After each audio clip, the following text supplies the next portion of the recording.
英語聞き流しリスニング、英語テキストと MP3 ダウンロード、その他の物語はホームページからお聞きいただけます。88thpp.com 88thpp.com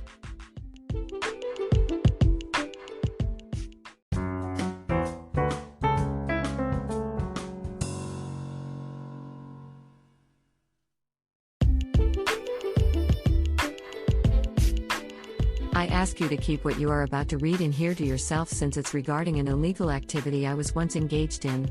Until I was about 16 years old, my parents, my younger sister and I had visited my grandparents' home every year during the New Year's.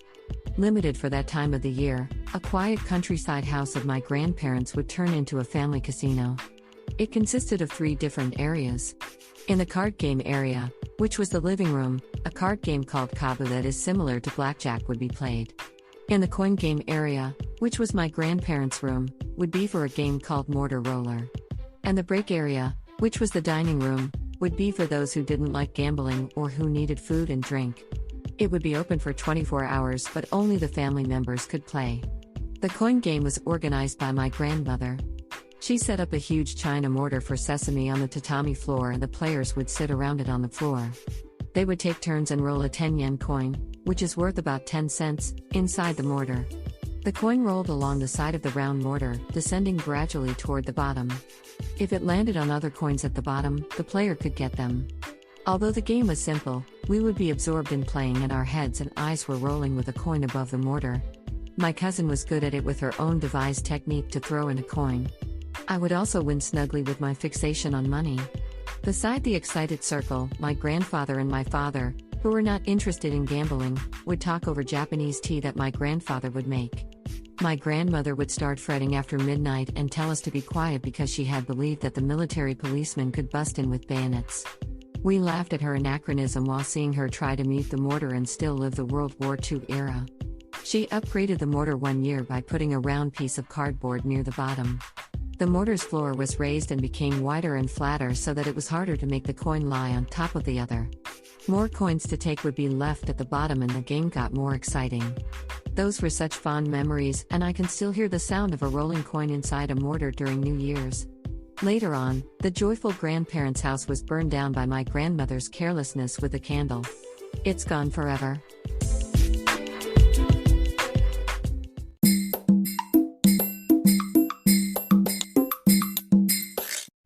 Audiobook, Japanese Dream by Hitomi Woods on sale at online stores or apps. Apple, Audible, Google Play, Nook Audiobooks, 43 available distributors in total.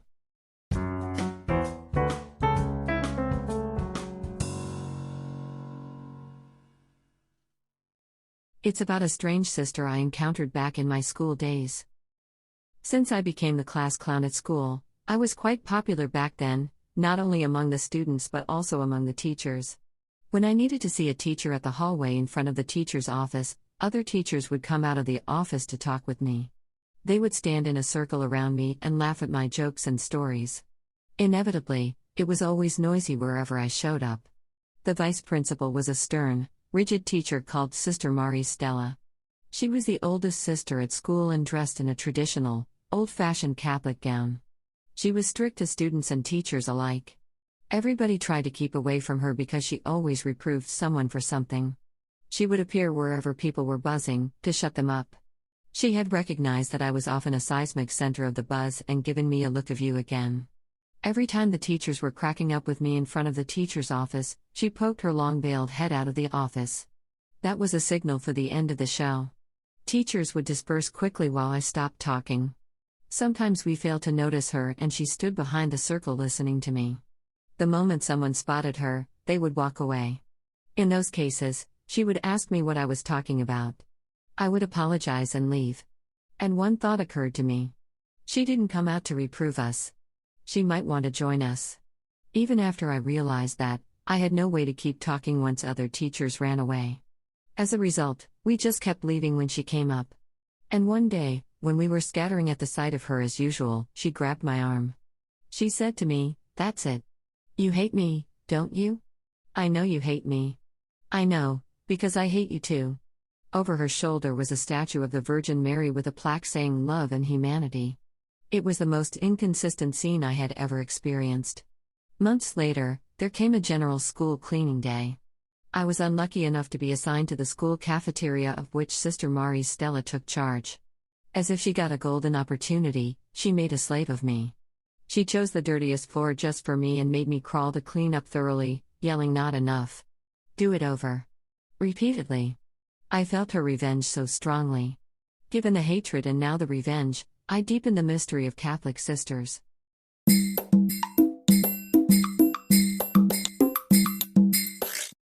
Audiobook, Japanese Dream by Hitomi Woods on sale at online stores or apps. Apple, Audible, Google Play, Nook Audiobooks, 43 available distributors in total.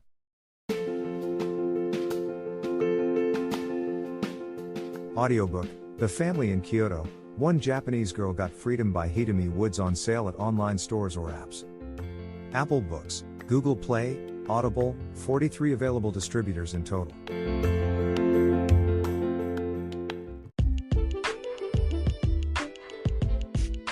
英語聞き流しリスニング、英語テキストと MP3 ダウンロード、その他の物語はホームページからお聞きいただけます。